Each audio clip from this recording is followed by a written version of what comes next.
অবশেষে আখিরও ডিভোর্স হয়ে গেছে। 2 দিন আগেও যারা ভেবেছেন এটা প্র্যাঙ্ক ছিল, কিন্তু না, আপনারা ভুল। ভিউ পাওয়ার আশায় বা প্র্যাঙ্ক তারা করেনি। আহাদ ভাই তার নিজের ফেসবুক ভেরিফাইড পোস্টে কি লিখেছেন আমরা চলুন দেখে আসি। ছোট করে আমি গল্পটা আপনাদেরকে বলবো, আপনারা শুনে বুঝবেন যে বিষয়টা আসলে কি হয়েছে।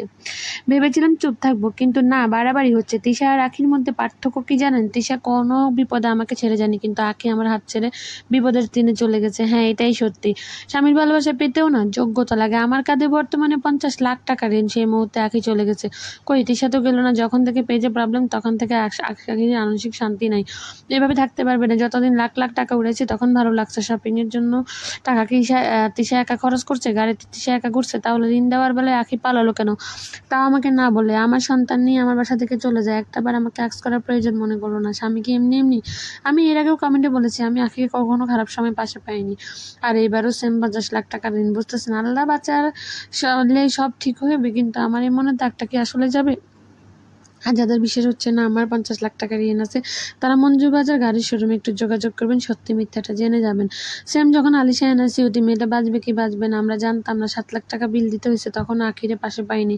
মানসিক যন্ত্রণা দিত আমাকে ওই মুহূর্তে বলতো কেন রাতে তারা পার্সোনাল সময় দিনে। ভাই, আমার মেয়ে এনআরসি হতো, তখন আমার কোনো বাপের এগুলা মাথায় আসে না। সেটা বউ একটা থাকার 2টা, কয়দিন ফিজিক্যালি গ্যাপ গেলে এত পরিমাণ প্রবলেম আমি কারো দেখিনি। তারপর আপনারা জানেন আমাদের ইনকামের মেন হলো ব্লগ।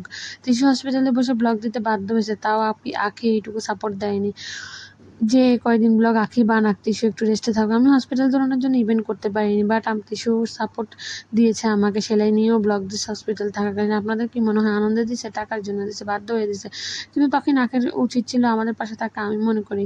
ঠিক যখন আখি ডেলিভারি হয়, আখি কিন্তু নিজের দায়িত্ব পালন করেছে যাতে আখি সবভাবে সুস্থভাবে থাকতে পারে। এই জন্য তিশা ওকে ভালো হসপিটালে নিয়ে গেছে, কিন্তু নিজের বেলায় সাভার স্পেশালিস্ট হসপিটালে কম খরচে তার সিজার করা হয়েছে। আখি যখন বেবি শাওয়ার হয় তখন কত বড় করে অনুষ্ঠান করেছে, কিন্তু তিশার যখন বেবি শাওয়ার অনুষ্ঠানের কথা ছিল 100 গরিব মানুষকে খাওয়াবে, সেটাও করতে পারিনি, গাড়ি কিনে ফেলেছি। তাই আমি অবাক হই, একটা মানুষ এমন কিভাবে এত স্যাক্রিফাইস কিভাবে করে। টু বি অনেস্ট, আমি আখিকে ভালোবাসতাম না।